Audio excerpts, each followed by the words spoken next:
After a month of using the new M1 Pro MacBook every day, I can tell you that this machine is a total game changer. In this video, I'm reviewing the new M1 Pro MacBook Pro from the perspective of a professional photographer. The performance is insane, the screen is beautiful, and the SD card slot is back. I've used this in the office, in the studio, and at coffee shops. Let's see how this laptop has changed my creative process over the past month.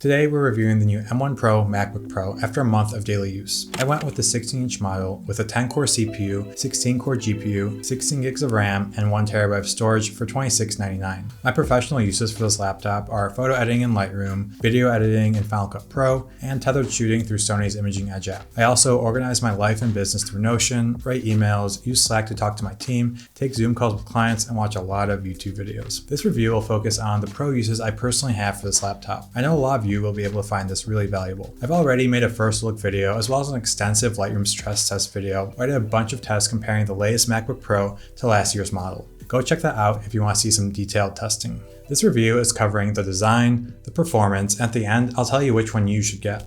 If you want to skip ahead, I've got the chapters marked down below. Apple has made some huge changes when it comes to design. Ports are back, touch bar is gone, and we've got this new, more boxy case, which I'm a big fan of. We've been seeing Apple move toward this design choice in the new iPhone lineup, as well as the iMacs that came out last year. I'm all for it. The bottom of the case also feels a bit more hollow. I don't know if that makes sense, but when I tap it, it feels like there's more room for airflow down there. And we've got all our favorite ports back. I love that there's an SD card slot on this MacBook. I use this SD card slot multiple times a day, and this alone saves me a tiny bit of time. And more importantly, it just gives me peace of mind when I'm traveling. I don't have to remember to bring an extra dongle with me. We've also got an HDMI port, 3 Thunderbolt USB-C ports, a headphone jack, and MagSafe. Apple brought back MagSafe, which is fun, but personally, I haven't even used it once over the past month. When I'm in the office, this laptop is hooked up to my LG 5K external display, which constantly charges it. When I'm not at my desk, the battery life of this thing is so good that I don't even ever need to worry about charging it unless I'm going on a multiple day trip. I've used this laptop in coffee shops for half a day and even tethered in a studio shoot on a battery, and I've had zero complaints about the battery life. All that being said, I could see myself using MagSafe for the fast charge feature. Apple claims you can get a 50% battery charge in 30 minutes through MagSafe, which is an awesome feature to have if you need it. The touch bar is gone. Some people loved it, some people hated it, but most people just didn't use it for anything special. I fall into that last group. I just never found a good use for it. I like having the function keys back. That tactile feel is really nice. Touch ID has its own key now, and it feels faster than ever. Unlocking this laptop from sleep always feels immediate. I'm glad Touch ID is here to stay. The keyboard feels pretty much the same as the 2019 16-inch MacBook Pros, maybe a little more tactile feedback on this one. Also, this new keyboard is all black, which I have to say looks pretty cool. Definitely helps distinguish these new MacBooks from older models. Now there's one more feature that makes this model stand out from the previous MacBook Pros, and that's the notch. Yes, Apple added a notch to the screen, and when I was watching the keynote announcing these, it didn't really cross my mind that people would make such a big deal out of it. The reason there is a notch is because there's an extra 1/3 of an inch of screen real estate space. It's not like Apple took the screen we already had and made it smaller by adding a notch. They took the screen, they made it bigger, and they had to include a notch to fit the webcam. Now, can the notch be a bit smaller? Sure, definitely. Right now, there's only a webcam in it. I have a good feeling that Apple's going to introduce Face ID into these, so that might be why it's so big right now. Now, as far as usability, when your mouse goes over the notch, the computer just pretends it's not there, and it's just some more screen. This is also visible if you take screenshots of your screen. Alright, enough about this silly notch. What about the rest of the display? Apple brought its Liquid Retina XDR display to the MacBook, and oh boy, it's amazing. This display gives new life to a lot of my photos. The blacks are super rich on the screen, and it gives my really contrasty photos this awesome look to them. The colors just look beautiful, the dark parts look amazing, and it just makes the photos pop off the screen. Real cool stuff, Apple. Like all Apple displays, this is a color accurate display with P3 color gamut. It's also got 1000 nits of sustained brightness and 1600 nits of with peak brightness when you're watching HDR content. One thing I've heard with people that print their work is they need to recalibrate this display to match their printers. So if you're someone who prints off your photos or design work, just keep that in mind. Apple also brought ProMotion to these MacBooks. I honestly haven't noticed it apart from sliding through different workspaces. It's a nice feature to have, I guess, but I haven't really noticed it that much at all. There's one last thing I want to mention about this screen that I love. In older models of MacBooks, my screen would get dirty whenever I closed it. The screen ended up touching the keyboard and all the oils from my fingers would transfer from the keyboard to the screen. You'd be able to see this because some of the keyboard buttons would be outlined on the screen. Well, that problem is gone now.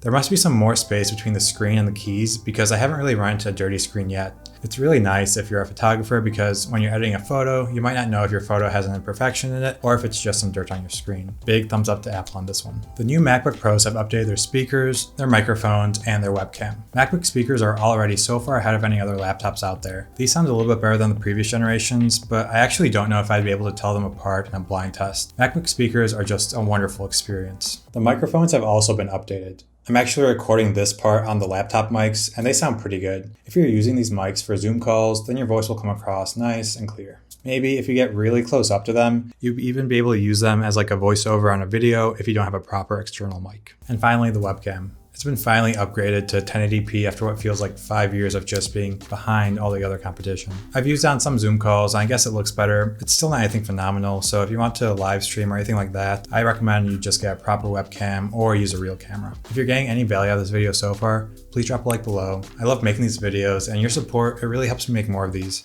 If you want to stay notified for future videos, please consider subscribing. The performance. The M1 Pro chip is crazy good. It's an absolute game changer for my workflow as a photographer and as a YouTuber. The performance on this machine is just incredible. I've never been happy with Lightroom performance until I used this on this computer. Everything is buttery smooth. Importing, building previews, exporting, all that happens really fast. I'll get into some numbers in a second, but more importantly to me is the editing performance. Dealing with large files and multiple masks and brushes can really cause Lightroom to lag, but not on the M1 Pro. I did some stress tests comparing it to my mid-range 2019 16-inch MacBook Pro, and I was absolutely blown away by the results. The full video is right here, but let me break it down for you. I'm using 61 megapixel files for these tests. The first test was just Lightroom open and everything was buttery smooth. After that, I wanted to start stress testing it. So first, I opened Final Cut Pro, then I opened 10 tabs in Chrome with videos playing simultaneously, and finally I connected my laptop to an external 5K display and had 20 tabs open playing videos simultaneously. Lightroom refused to slow down. Keep in mind, I've only got 16 gigs of RAM on this machine. Then when I was testing using 10 plus masks and brushes, there was still no lag. Even more impressive, I didn't even hear the fans going. The new M1 Pro chip, more CPU and GPU cores, and the faster SSDs all come together to give this laptop speed that is out of this world. We also did some importing, building previews, and export tests in my initial impressions video. We imported 161 megapixel photos from my Sony a7R IV. Those files are 120 megabytes each, and that means that we're writing 12 gigs of data onto my new computer. I was using Sony's top-of-line memory cards, which claim a read speed of 277 megabits a second. I then compared these times to the previous generation 16-inch mid-range MacBook Pro, which had an i7, 32 gigs of RAM, 4 gigs of AMD Radeon 5300 graphics, and a 1 terabyte SSD.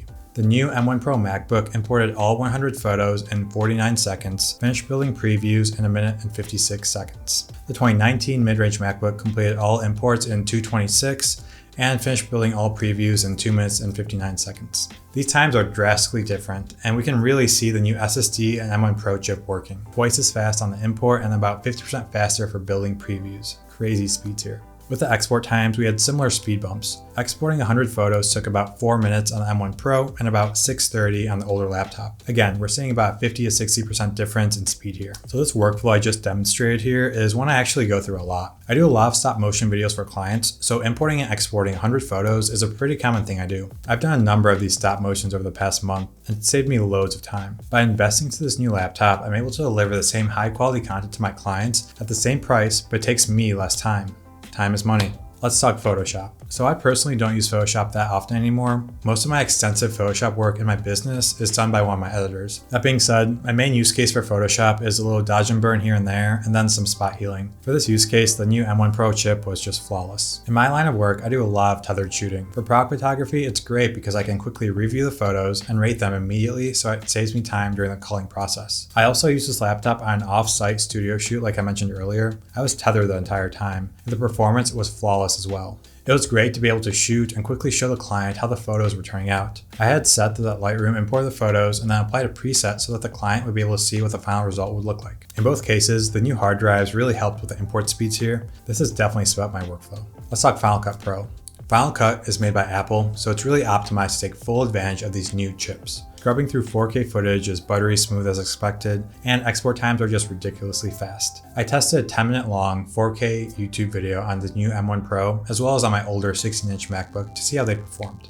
The M1 Pro ended up exporting this 10-minute long video in 1 minute and 26 seconds. That's just insane. My old MacBook was going for a while after this. It took 4 minutes and 36 seconds to export, 3 times slower. It's wild how fast the chip is when the software is fully optimized to take advantage of it. We need to talk about the fans. This past month of use, I never heard the fans turn on once. Now if I'm exporting something and I put my ear really close to the laptop and I try to hear them, I can hear something, but these fans are just so quiet I never notice them. I'm curious to know if the M1 Max has the fans going more often than the M1 Pro. This laptop doesn't get hot either. When I'm on the couch, I can just have it on my legs and it feels fine. If I want to do this with my older laptop, I would need to put a book or something underneath so that my legs wouldn't burn. Battery life on this thing is phenomenal. The new M1 Pro chip is just so efficient. I found myself editing off of the battery in my living room and in coffee shops, and there's no drop in performance. This is pretty remarkable in itself. And as far as real-world testing, if I'm doing light work, light email, web browsing, that kind of stuff, then my battery has lasted the entire day. When I've edited in Lightroom, I've been able to get about 4 hours, which is 3 more than I could get with my old laptop.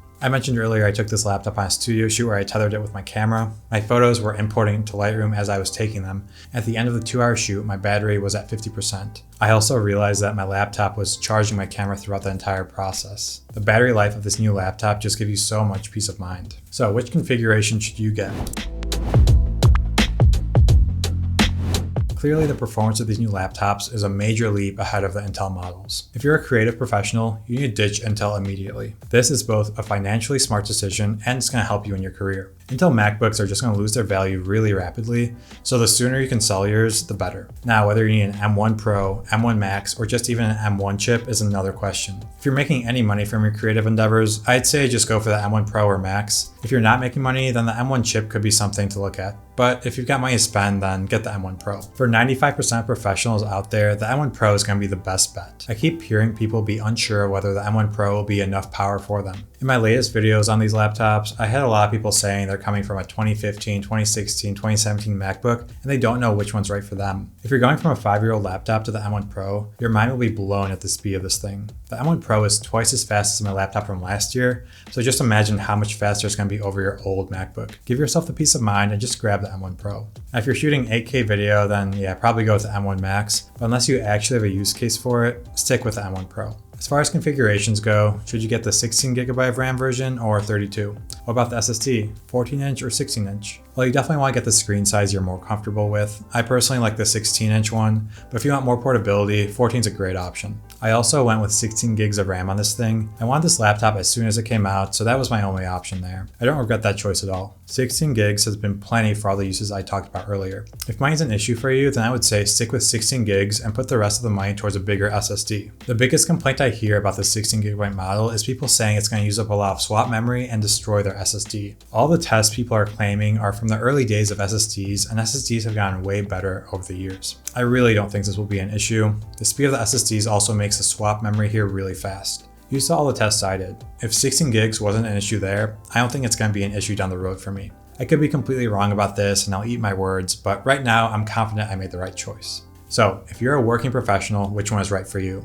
If you don't have that much money to spend, the base level 14-inch MacBook Pro for $2,000 is a fantastic choice. If you have some cash you want to invest in your business, then I would go for the 10-core CPU, 16-core GPU, 16GB of RAM, 1TB option. And with this, you can either do it in the 14-inch or 16-inch model. It really depends what form factor you prefer. The 14-inch model goes for $24.99 and the 16-inch goes for $26.99. These laptops will last you years and years. As a special thank you for watching till the end, I want to share with you a free creative business checklist I made. If you're a photographer or filmmaker or any creative trying to make money in this industry, go download this free, simple checklist. It'll jumpstart your business in less than 30 days and you'll be making money doing something you love. I appreciate you watching. Your time is valuable and I'm grateful you spent it watching this video. If you liked the video, please give it a thumbs up and I'll see you in the next one.